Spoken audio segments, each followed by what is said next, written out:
안녕하세요. 알리스터 맥그라스의 신학이란 무엇인가 제10장 예수 그리스도의 인격, 오늘 그 첫 번째 시간 한번 진행해 보도록 하겠습니다.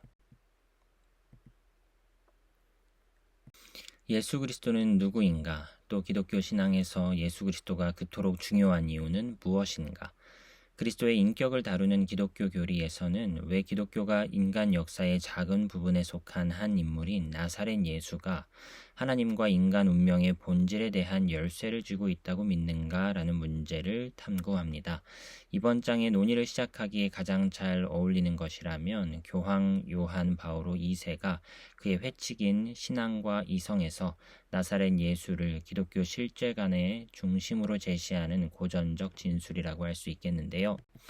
하나님의 아들의 성육신에서 우리는 인간의 정신으로는 상상조차 할 수 없는 영원하고도 결정적인 종합이 이루어진 것을 봅니다. 영원한 것이 시간 속에 들어오고 전체가 부분 속에 감추어지며 하나님께서 인간의 모습을 지니신 것입니다. 그러므로 그리스도의 계시를 통해 전해진 진리를 더 이상 특정 장소나 문화에 국한하지 않고 그 진리를 인간 삶의 절대 타당한 의미의 원천이 되는 말씀으로 인정하는 모든 사람들에게 베풀어집니다. 그리스도론이라고 불리는 이 신학 분야에서는 나사렛 예수를 커다란 개념 지도 위에 배치하는 일을 합니다. 그리스도론은 시간과 영원, 인간성과 신성, 특수성과 보편성이라는 좌표에 따라 그리스도를 배치하고 특정한 시공간에서 발생하는 사건이 어떻게 모든 사람과 모든 시대에 적합한 것일 수 있는가라는 물음에 답을 찾고자 노력합니다. 나사렛 예수의 의미에 대한 고전적 기독교의 설명은 성육신 개념과 신성과 인성이라는 그리스도의 두 본성 이론으로 구성되었습니다. 예수 그리스도를 가리켜 성육신하신 하나님이라고 말하죠. 교회가 나사렛 예수의 정체성 및 의미의 문제와 씨름하게 되면서 특별히 교부 시대 동안의 이 문제의 해석 모델이 넓은 영역과 연관되어 있다는 점을 깨닫게 됩니다. 4세기 말에 이르러 교회는 집단 지성을 구성해 두 본성 공식으로 알려진 것, 곧 예수는 참 하나님이며 참 인간이다라는 공식을 나사렛 예수를 설명하는 유일한 방법으로 확정하였습니다. 이것은 451년 칼케돈 공의회에서 완전한 형태로 다듬어졌기에 흔히 칼케돈 신조라고 불립니다. 이 장은 예수 그리스도에 관한 이 사고 방법의 기원과 발전을 설명하며 시작합니다. 예수 그리스도의 인격은 기독교 신학에서 핵심적인 중요성을 지닙니다. 넓게 보아 신학은 하나님에 관한 말이라고 정의한다면 기독교 신학은 예수 그리스도에게 중심 역할을 부여하지요. 예수 그리스도는 하나님의 보이지 않는 형상으로 이해되며 하나님이 어떤 모습인지 볼 수 있게 해줍니다. 신학에서 예수 그리스도가 차지하는 위치를 기독교적으로 이해하는 데는 4가지 기본 요소가 있는데요. 예수 그리스도는 기독교의 역사적 출발점이다. 이것은 예수의 오심으로 기독교 공동체가 존재하게 되었다는 것을 가리킵니다. 예수 그리스도는 하나님을 계시한다. 기독교 신학의 핵심을 이루는 요소는 그리스도 안에 이루어진 하나님의 계시적 임재라는 개념입니다. 예수 그리스도는 하나님을 기독교 고유의 특별하고 구체적인 방식으로 드러내 보여주는 이로 생각합니다. 예수 그리스도의 인격 및 사역과 연관짓지 않고서는 기독교 전통이라는 테두리 안에서 하나님에 관해 말하는 것이 불가능하다는 점을 기독교 신학이 분명히 알았다라고 말할 수 있는 것이죠. 예수 그리스도는 구원의 담지자다. 주류 기독교 사상에서 핵심을 이루는 이 주제는 기독교적 의미로서의 구원이 예수 그리스도의 삶과 죽음과 부활을 통해 그 안에서 분명히 드러났으며 또 그것을 터전으로 세워졌다는 것입니다. 예수 그리스도가 구속받은 삶의 형태를 규정한다. 신약 성경 자체는 구속받은 삶을 보는 시각에서 매우 그리스도 동형적 특성을 띱니다. 다시 말해 신약 성경은 예수 그리스도가 그런 구속받은 삶을 가능하게 할 뿐만 아니라 그 삶의 형태를 결정하기도 한다고 주장합니다. 신약 성경에서 이러한 생각을 잘 보여주는 것이 그리스도를 따른다라는 이미지입니다. 그리스도론의 1차 자료는 신약성경입니다. 이번 항목에서는 신약성경에 나오는 중요한 그리스도론적 속성을 다루고 그 칭호들이 우리가 그리스도의 정체성을 파악하는 데 어떠한 의미를 지니는지 살펴봅니다. 왜 이러한 칭호들이 그렇게 중요한가? 성서 저자들이 볼 때 이름은 정체성에 관한 통찰을 담고 있습니다. 아래에서는 신약성경에 나오는 주요한 그리스도론적 칭호 6가지를 살펴보고 그것들의 의미를 간략하게 논해보는 것으로 진행해 보겠습니다. 메시아라는 칭호입니다. 신약 성경에서 그리스도를 의미하는 것으로 제시하는 칭호들은 구약 성경의 맥락에 비추어서 이해할 필요가 있습니다. 그리스어 크리스토스는 히브리어 마시아흐의 번역어이며 이 말은 영어 형태인 메시아로 알려졌고 그 근본 의미는 기름 부음을 받은 자입니다. 고대 이스라엘에서는 예언자와 제사장들도 모두 기름 부음을 받았지만 1차적으로 이 용어는 왕을 기름 붓는 일에 사용되었습니다. 고대 이스라엘의 강력한 신중심적 세계관에서 왕은 하나님이 기름 부어 세운 자로 생각되었죠.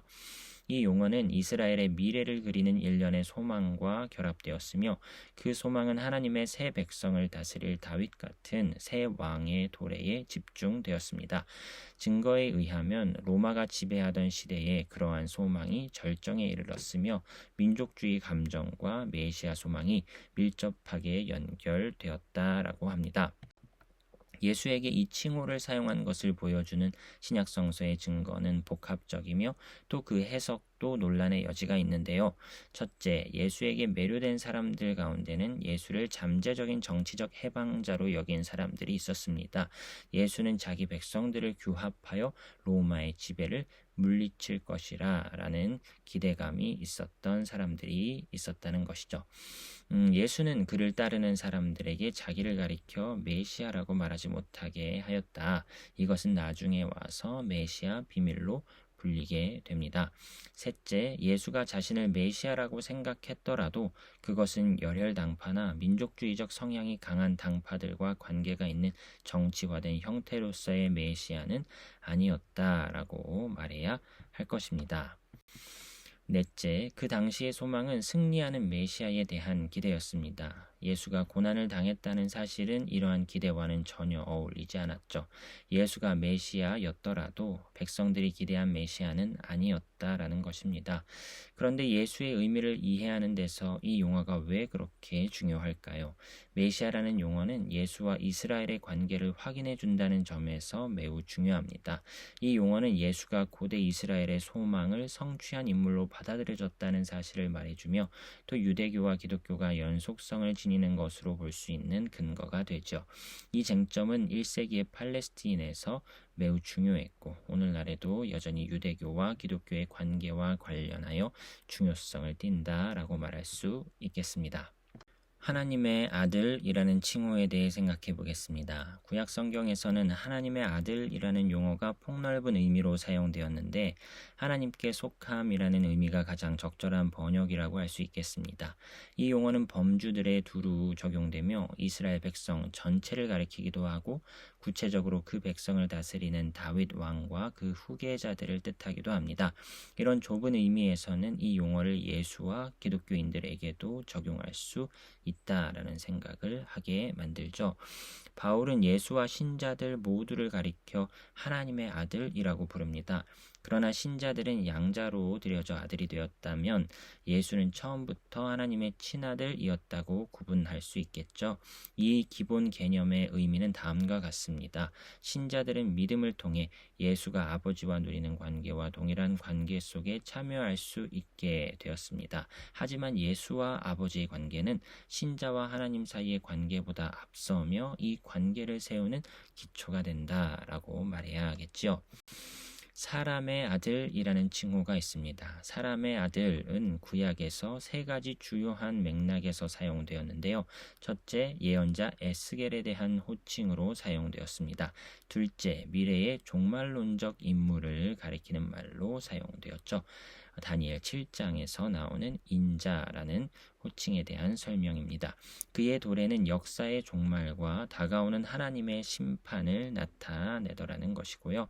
셋째, 하나님과 천사들의 고결한 지위나 영원성과는 대조되는 인간 본성의 미천함과 연약함을 강조하기 위해 사람의 아들이라는 용어가 사용되더라는 것입니다. 대부분의 학자들이 관심을 쏟는 것은 두 번째 의미겠죠. 영국의 신약학자인 조지 케어드는 예수가 인류와 그 중에서도 특히 약하고 미천한 사람들과 자신이 본질적으로 하나님을 보이기 위해 그리고 자신의 특별한 직무는 새 이스라엘에 예정된 대표이자 하나님의 심판과 하나님 나라의 담지자라는 것을 보이기 위해 이 용어를 사용하였다라고 주장하였습니다. 주라는 칭호에 대해 생각해 보겠습니다. 예수 그리스도를 주로 시인하는 일은 기독교 초기의 신앙 고백의 한 요소로 자리 잡았습니다. 또한 예수 믿는 사람들과 그렇지 않은 사람들을 가르는 기준으로 사용되었던 것으로 보이기까지 합니다. 주라는 용어는 신학적으로 중요한 의미들을 지니는데 그 한 이유는 이 말이 성스러운 네 글자를 번역하는 말로 사용되었기 때문입니다. 성스러운 네 글자란 히브리어 구약 성경에서 하나님의 거룩한 이름을 표현하기 위해 사용한 히브리어 네 글자로 영어는 보통 YHWH나 야훼로 표기합니다. 유대교에서는 하나님의 이름을 소리내어 읽는 것을 불경스럽게 여겼으며 그래서 다른 말 아도나이라는 표현을 대신 사용하였죠. 구주라는 칭호에 대해 생각해 보겠습니다. 신약 성경의 저자들에게 예수는 구주, 곧 그리스도 주입니다. 이 주제는 신약 성경 전체에 걸쳐서 나타납니다. 예수는 자기 백성을 그들의 죄에서 구원하실 것이며 오직 그의 이름으로만 구원을 얻을 수 있고 그는 구원의 창시자다라는 것이죠. 표면적으로 보면 기본 개념은 아주 간단합니다. 즉 예수는 구원하는 분이다 라는 의미이죠. 그런데 구약 성경에 의하면 오직 한 분 이스라엘의 주 하나님만 구원하실 수 있습니다. 이 주제는 또 예수가 중풍병자를 고친 일을 기록한 복음서 이야기에도 등장하는데요. 예수는 중풍병자에게 그의 죄가 용서받았다고 말해서 예수를 감시하던 유대교의 율법 선생들을 놀라고 화나게 만듭니다. 이렇게 반발하는 바탕에는 구약의 기본적인 믿음이 깔려 있는데요. 하나님만이 죄를 용서하실 수 있다라는 것이었죠. 하나님만이 죄를 용서하십니다. 그런데 예수가 죄를 용서한다. 하나님만이 구원하십니다. 그런데 예수도 구원한다. 그렇다면 이것이 예수의 정체성에 관해 무엇을 말하고 있는 것일까요? 마지막으로 하나님이라는 칭호에 대해 생각해 보겠습니다. 신약 성경은 이스라엘의 엄격한 유일신 신앙을 배경으로 삼아 기록되었죠. 이런 유대교 신앙에서는 어떤 사람을 하나님이라고 말하는 것은 신성모독이었습니다. 그런데 저명한 신약학자인 레이먼드 브라운은 신약 성경에서 예수를 하나님이라고 부른 확고한 사례 세 가지를 들면서 거기에 담긴 중요한 함의를 설명했습니다. 그 세 본문은 다음과 같습니다. 요한복음의 도입부에서는 이 말씀은 곧 하나님이시니라 라고 단정짓죠. 둘째, 도마의 신앙 고백에서는 그는 부활한 그리스도를 나의 주님, 나의 하나님이라고 부르더라는 것입니다. 세 번째, 히브리서의 도입부에서는 시편을 인용하여 예수가 하나님이라는 증거로 사용하더라는 것입니다. 예수의 정체성을 밝혀주는 이 구절들 외에도 직무라는 관점에서 예수의 의미를 설명하는 구절들, 곧 예수를 하나님에게 속한 직무나 사명을 행하는 이로 설명하는 신약의 많은 구절들을 근거로 인용할 수 있습니다. 이러한 구절들 가운데 몇 가지는 매우 중요한 의미를 지닙니다. 예수는 인간의 구주다. 구약 성경은 인간의 구주는 오직 한 분, 하나님뿐이라고 주장하죠. 초대 기독교인들은 오직 하나님만이 구주이며 하나님만이 구원하실 수 있다는 사실을 분명히 알았음에도 나사렛 예수를 자신들의 구주라고 단언하였습니다. 예수는 예배 받으신다. 초대 기독교인들이 속했던 유대교의 테두리 안에서 예배의 대상은 오직 한 분, 하나님뿐이었습니다. 바울은 로마에 있는 기독교인들을 향해 인간은 자기를 지으신 분을 예배하여야 하는데도 피조물을 예배하는 잘못에 항상 빠진다고 경고했죠. 그런데 초대 기독교 교회는 그리스도를 하나님으로 예배했다라는 것입니다. 예수는 하나님을 계시한다. 나를 본 사람은 아버지를 보았다. 요한복음의 특징을 분명하게 보여주는 이 놀라운 구절은 아버지가 아들 안에서 말씀하시고 행하신다는 믿음, 달리 말해 하나님이 예수 안에서 예수를 통해 자신을 계시한다는 믿음을 강조합니다. 위에서 살펴본 주제와 본문은 예수 그리스도의 정체성을 규명하고 밝히는 일에서 큰 비중을 차지하는 것들입니다. 교회가 당면한 문제는 분명했습니다. 이러한 통찰들을 깔끔하게 하나로 엮어낼 수 있는 개념적 틀이 무엇인가 였는데요. 이 모든 요소들을 일관성 있게 다듬어낼 최상의 큰 틀은 무엇인지 교부들의 탐구 과정을 이어서 살펴보도록 하겠습니다. 그리스도의 인격에 관한 교부 시대의 논쟁에 대해서 살펴보겠습니다. 교부 사상가들이 씨름했던 과제는 기본적으로 통일된 그리스도론의 뼈대를 세워 앞서 간단히 살펴본 몇 가지를 포함해 신약성서에 나오는 그리스도론과 관련된 다양한 실마리와 진술과 이미지와 모델들을 하나로 묶어 통일시키는 일이었습니다. 이 과제는 복잡한 것으로 확인되었습니다. 이 문제는 기독교 신학에서 굉장히 중요하다는 점을 고려하여 아래에서 그것이 발전해온 주요 단계들을 살펴보도록 하겠습니다. 초기의 탐구들, 에비온주의와 가현설입니다.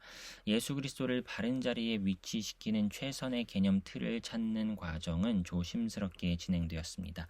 생각할 수 있는 모든 가능성을 탐구하고 평가하는 것이 중요하게 여겨졌죠. 초기에 등장한 한 가지 방법은 처음 기독교인들이 속했던 사회 환경에 이미 존재하던 범주들을 받아들여서는 그것들을 예수 그리스도의 의미를 개념화하는 작업에 적용하는 것이었습니다. 기독교 시대 초기 몇 세기 동안 번창했던 유대 종파인 에비온주의는 예수를 평범한 인간이요 마리아와 요셉 사이에서 태어난 인간의 아들이라고 보았습니다. 나사렛 예수는 히브리 예언자가 부름받는 것과 유사하지만 훨씬 더 강력하게 성령에게 사로잡혀 하나님의 은혜로 선택받은 사람이라고 여겨졌습니다.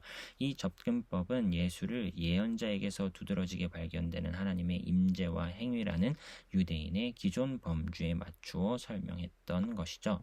이보다 훨씬 더 중요했던 것으로서 정반대되는 견해를 주장한 가현설이 있었습니다. 이 이름은 그리스어로 모모처럼 보이다, 모모인 듯하다를 뜻하는 동사 도케오에서 유래하였는데요.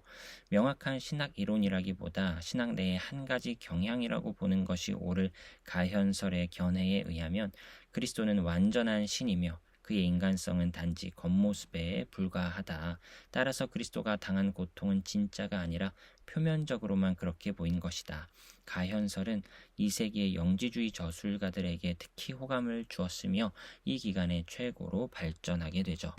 그러나 2세기 말에 다른 견해들이 등장하기 시작했으며 그로 인해 가현설의 흐름은 소멸되었습니다.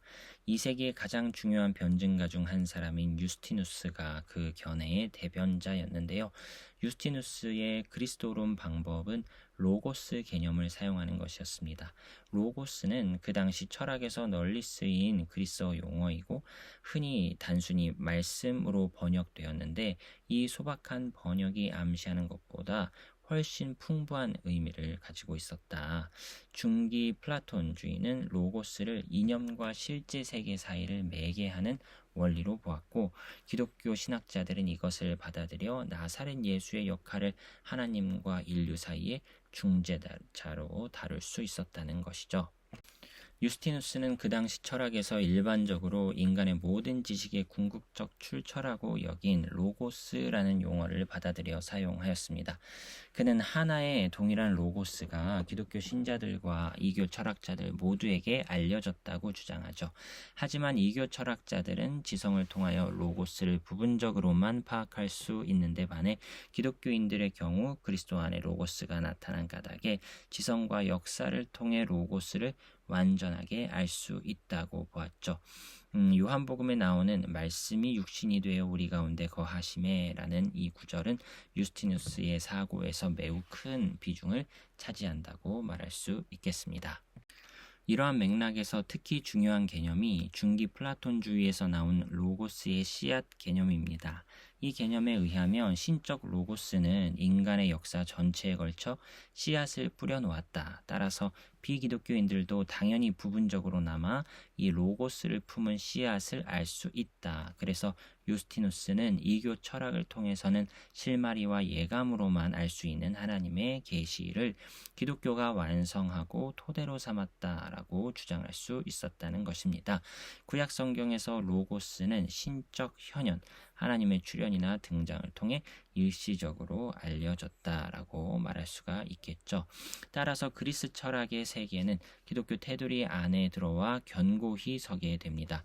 말하자면 그리스 철학은 그리스도의 도래를 알리는 서곡이며 그리스도가 도래함으로써 철학이 이제까지 부분적으로만 알았던 것이 완성된다라는 식의 설명을 하였다는 것입니다. 아리우스 논쟁이 있었습니다. 아리우스는 예수 그리스도는 피조물 가운데 최고 존재다라는 식으로 주장했다는 것인데요. 종교와 철학의 범주들 가운데 어떤 것이 나사렛 예수의 의미를 밝히는 데 가장 적합하겠는지를 탐구하는 과정은 4세기에 들어와 분기점에 이르렀습니다. 이 쟁점을 주제로 삼은 논쟁이 이집트의 대도시 알렉산드리아에 있는 큰 교회의 사제로 있었던 아리우스에 의해 촉발되었는데요. 아리우스가 가르친 근본 주제들은 4가지 기본 진술로 요약할 수 있는데 각각 상당한 양의 개념적 해명이 필요한 것으로 보입니다. 첫째, 성부와 성자는 동일한 본질을 갖지 않는다. 둘째, 성자는 비록 창조된 존재들 가운데서 기원과 등급이라는 면에서 첫째이고 가장 으뜸이 된다고 해도 어디까지나 창조된 존재일 뿐이다. 셋째, 성자가 이 세상 만물의 창조자이며 그렇게 세상보다 먼저 그리고 모든 시간에 앞서서 존재한 것이 틀림없지만 그럼에도 성자는 존재하지 않은 때가 있었다. 넷째, 그러므로 하나님의 아들이라는 용어는 다른 피조물들과 비교해서 아들의 등급을 강조하기 위해 의도된 은유이며 공경하는 용어다. 그것은 아버지와 아들이 같은 존재 또는 지위를 공유한다는 뜻은 아니다 라고 아리우스가 말했다는 것이죠. 아리우스 논쟁의 결과 가운데 하나는 성경을 증거 본문으로 삼는 관행이 전혀 무가치한 일이요 심지어는 신학적으로도 불합리하다는 사실을 확인한 것이었다라고 알리스터 맥그라스는 말해주는데요. 아리우스 논쟁에 휘말린 양쪽 편이 모두 자기네 논거를 지지하는 것으로 보이는 성경 본문들을 모을 수 있었다는 것입니다.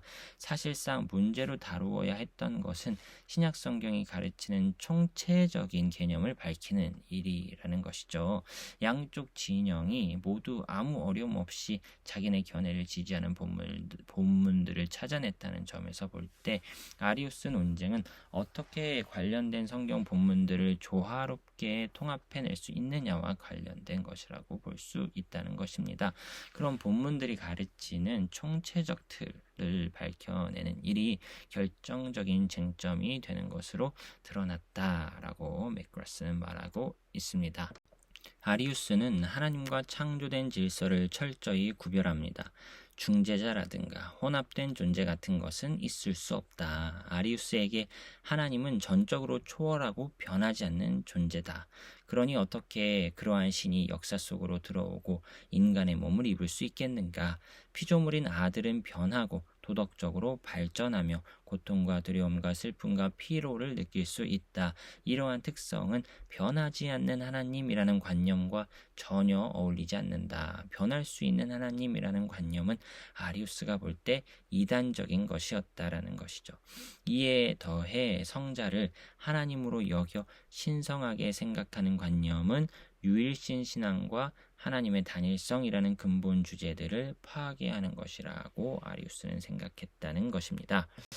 아리우스는 그리스의 지성인들이 받아들일 수 없는 개념인 성육신을 기독교에서 점차 강조하게 되면서 많은 사람들이 기독교에서 멀어진다고 생각했던 것이 분명하며, 따라서 그의 관심사는 일부분 변증적인 성격을 지닌다라고 말할 수 있다는 것입니다. 오히려 아리우스는 기독교에 대한 자신의 견해는 책임 있는 성서 주석과 철학적인 체계를 신중하고도 적절하게 하나로 묶는 것이라고 주장하였습니다. 아타나시우스, 하나님의 성육신이신 예수 그리스도 파트 생각해 보겠습니다. 가장 끈질기게 아리우스를 비판한 사람이 알렉산드리아의 아타나시우스입니다. 아타나시우스가 보기에 아리우스는 기독교 신앙의 내적 일관성을 무너뜨리고 기독교 신앙과 예배의 밀접한 관계를 파괴했다라고 봅니다. 아리우스에 대한 아타나시우스의 비판의 바탕이 되는 것으로 다음에 두 가지 점을 꼽을 수 있는데요. 첫째, 아타나시우스는 오직 하나님만 구원하실 수 있다고 주장하였습니다. 피조물은 결코 다른 피조물을 구원할 수 없다라는 것이죠. 창조자만이 창조된 세상을 구속할 수 있다. 만일 그리스도가 하나님이 아니라면 그는 문제의 일부이지 문제의 해답이 아니다. 아타나시우스가 주장하는 두 번째 논점은 기독교인들이 예수 그리스도를 예배하고 그에게 기도한다는 점입니다. 4세기 때에는 그리스도를 경배하고 그에게 기도하는 일이 기독교 공적 예배의 표준적인 특징이었습니다. 만일 예수 그리스도가 피조물이라면 기독교인들은 하나님 대신 피조물을 예배하는 죄를 지은 셈이며, 달리 말해 우상 숭배에 빠진 것이라고 아타나시우스는 주장하였습니다. 여기서 기독교 예배와 기독교 신앙의 관계가 중요한 쟁점이 됩니다. 정통주의 교회는 교회의 예배 양식과 완전히 일치하는 예수 그리스도의 정체성에 대한 이해를 유지합니다. 여기서 우리는 이단의 근본적인 특성을 본다라고 맥그라스는 지적하는데요. 다시 말해 신앙의 겉모양은 유지하지만 내면에서는 신앙의 정체성이 뒤집혀져 있다. 신학과 실천 사이에 그런 분명한 긴장은 파열을 일으키지 않은 채 오랫동안 지속될 수 없었다라고 맥그라스는 말하면서, 교회 안의 평화를 이루기 위해서는 어떤 식으로든 아리우스 논쟁이 해결되어야만 했다고 말합니다. 논쟁은 성부와 성자의 관계를 설명하기 위해 사용된 두 가지 용어를 중심으로 이루어졌는데요. 어떤 사람들은 유사 본질의 또한 유사한 존재인을 의미하는 호모이우시우스라는 용어가 성부와 성자의 관계에 대해 더 이상 다투지 않고서도 둘 사이의 밀접성을 긍정할 수 있게 해주는 현명한 절충안이라고 생각했습니다. 하지만 결국에는 이 용어와 대치하는 동일 본질의 또한 동일한 존재인을 뜻하는 호모우시우스라는 말이 우위를 차지하게 됩니다. 이 말은 상대 용어와 단지 한 글자만 다르지만 성부와 성자의 관계에 대해서는 매우 다른 개념을 말해준다고 말할 수 있겠죠. 381년의 니케아 신조에서는 그리스도가 성부와 동일한 본질을 지닌다고 선언했습니다. 그때 이후로 이 주장은 개신교와 가톨릭, 정교회를 아울러 주류 기독교 교회 내에서 정통 그리스도론의 표준으로 인정받아 왔습니다. 아리우스에 대한 아타나시우스의 대응을 다루면서 이미 알렉산드리아 학파 그리스도론의 몇 가지 특징을 살펴보았다고 할 수 있는데요. 다음으로 그 특징들을 좀 더 구체적으로 살펴보고 이어서 그와 대립관계에 있던 안티오키아의 학파의 견해를 살펴보도록 하겠습니다. 알렉산드리아 학파는 아타나시우스가 지도자와 대표자로 있었죠. 그리스도를 설명하면서 강조한 것이 인간의 구주라는 의미였습니다. 예수 그리스도는 인간을 하나님의 삶 속으로 끌어올리거나 전통적으로 신화라는 말로 표현했듯이 인간을 신이 되게 함으로써 구속한다라는 것인데요. 삼위일체의 두 번째 위격이 인간 본성을 취하였으며 그렇게 함으로써 인간 본성의 신화를 보증하였다. 인간이 하나님이 되도록 하나님이 인간이 되었다. 이렇게 신화 개념으로 이 성육신을 해석하는 것이 알렉산드리아 학파의 특징이라고 볼 수 있는데요. 그런데 여기서 어떤 종류의 인간 본성을 취했느냐가 문제가 됩니다. 라오디케아의 아폴리나리우스는 로고스가 완전하게 인간 본성을 취했다는 믿음이 점점 더 확산되는 것을 염려하였습니다. 그가 볼 때 이 믿음은 로고스가 인간 본성의 약점에 오염되었다는 것을 의미하였죠. 어떻게 하나님의 아들이 전적으로 인간 중심적인 원리들에 오염되도록 방치할 수 있겠는가? 아폴리나리우스의 관점에서 볼 때 그리스도가 인간의 정신을 지니게 된다면 그의 무죄성이 훼손될 수밖에 없다라고 생각했던 것이죠. 이러한 근거에서 아폴리나리우스는 그리스도 안에서 인간적인 정신과 영혼이 하나님의 정신과 영혼으로 대체되었다라고 주장합니다. 이 개념은 아폴리나리우스의 여러 동료들을 깜짝 놀라게 했는데요. 그리스도에 관한 아폴리나리우스의 견해가 일부 사람들에게는 매력적으로 보였지만 거기에 담긴 구원론적 함의를 파악한 사람들은 충격을 받았습니다. 만일 로고스가 인간 본성의 일부만을 취했다면 어떻게 인간의 본성이 구속받을 수 있겠는가라는 문제가 제기되었던 것이죠. 이러한 견해를 대변한 가장 유명한 사람으로 나지안주스의 그레고리우스를 들 수 있는데 그는 성육신에서 그리스도가 인간 본성을 온전히 취한 것이 구속에서 중요하다고 역설합니다. 만일 그리스도를 인간의 정신이 없는 사람이라고 믿는 사람들이 있다면 그들은 정신 나간 사람들이요 구원받을 자격도 없습니다. 그리스도가 취하지 않은 것은 치유받을 수 없으며 그의 신성과 연합된 것만이 구원을 받기 때문입니다. 그런 사람들이 우리의 완전한 구원을 방해하거나 구주에다 인간의 뼈와 힘줄 외모만을 덧입히지 못하도록 해야 합니다. 라고 말했다는 것입니다. 안티오키아 학파 몹스에스티아의 테우도루스라는 인물이 있는데요. 안티오키아 학파 사람들은 이 점에 대해 전혀 다른 견해를 취하였습니다. 여기서는 그리스도의 두 본성을 적극적으로 옹호합니다. 그리스도는 하나님이며 동시에 한 사람의 진정한 인간이다. 이러한 생각이 그리스도의 단일성을 부정하는 것이라고 알렉산드리아 학파가 주장하자 그에 맞서 안티오키아 학파 사람들은 자신들은 단일성을 존중하면서도 동시에 한 분 구속자가 완전한 인성과 완전한 신성을 지닌다는 점을 긍정하는 것이다 라고 맞받아쳤죠. 그리스도 안에서 인간 본성과 신적 본성이 완전한 결합을 이룬다. 그러므로 그리스도의 완벽한 단일성은 그가 신성과 인성의 두 본성을 지닌다는 사실과 모순되지 않는다. 이렇게 안티오키아 학파는 주장했다는 것입니다. 그러면 인간 본성과 신적 본성은 어떤 관계인가? 안티오키아 학파의 학자들은 알렉산드리아 학파의 견해가 그리스도의 신성과 인성을 뒤섞거나 혼동하는 결과를 낳았다고 확신했습니다.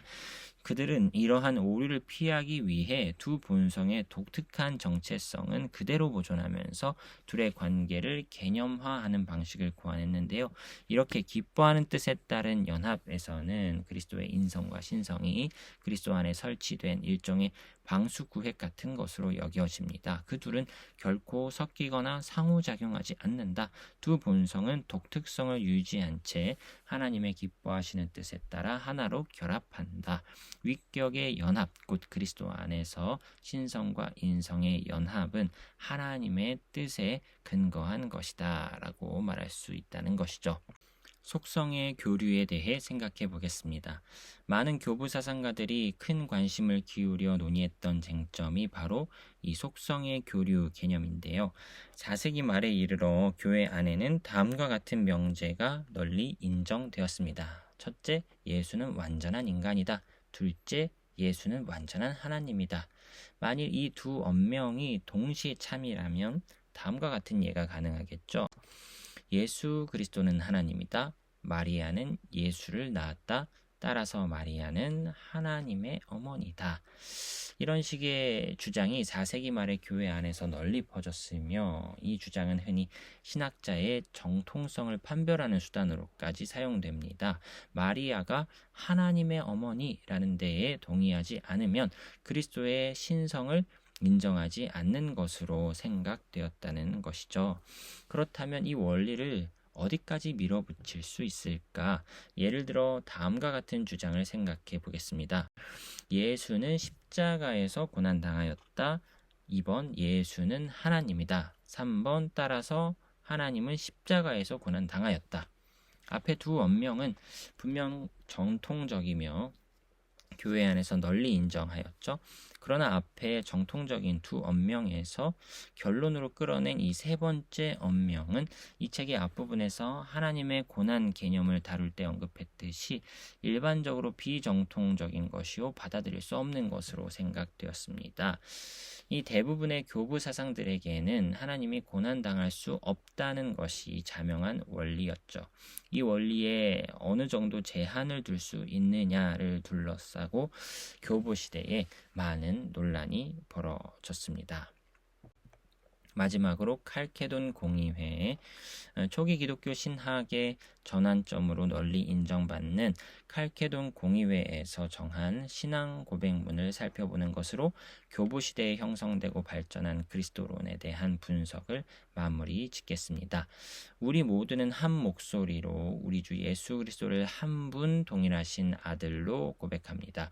그는 완전한 신성과 완전한 인성 안에 계시고 참 하나님 그리고 참 인간이시며 이성적인 영혼과 하나의 몸으로 구성된 분이십니다. 그는 신성으로는 아버지와 동일한 실체를 이루시고 인성과 관련해서는 죄를 제외하고 모든 면에서 우리와 같은 실체이시다라고 칼케돈 공의회가 밝혔다는 것이죠. 이 진술은 성육신 교리의 핵심 주제를 확증합니다. 예수 그리스도는 참 하나님 그리고 참 인간이시며 신성으로는 하나님과 하나의 실체이고 인성으로는 우리와 하나의 실체이시다. 이것은 앞에서 설명한 것처럼 알렉산드리아 학파와 안티오키아 학파 모두에 해당하는 의미로 해석될 수 있다. 이렇게 알리스터 맥그라스는 평가합니다. 오늘의 결론입니다. 역사 가운데 현존했던 나사렛 예수는 어떤 인물 혹은 어떤 존재인가? 예수의 정체성에 대해 신약 성경이 사용하는 칭호 6가지를 살펴보았었죠. 메시아, 하나님의 아들, 사람의 아들, 주, 구주, 그리고 하나님이라는 칭호를 살펴본 이후에 예수의 정체성에 대해 철학적으로 접근하면서 탐구했던 사상들 중에 에비온주의, 가현설, 유스티누스의 로고스 그리스도론, 아리우스, 그리고 아타나시우스, 그리고 알렉산드리아 학파와 안티오키아 학파의 주장들을 살펴보았죠. 451년 칼케돈 공의회는 예수의 두 본성과 관련하여 다소 열린 결론을 우리에게 보여준다. 라고 맥그라스가 평가했다는 점을 한번 다시 상기해 보면서 오늘 파트 이렇게 마무리하도록 하겠습니다. 다음 시간에도 예수 그리스도의 인격 파트 한 번 더 이후 두 번에 걸쳐 더 생각해 보도록 하겠습니다. 오늘도 긴 시간 수고 많으셨습니다.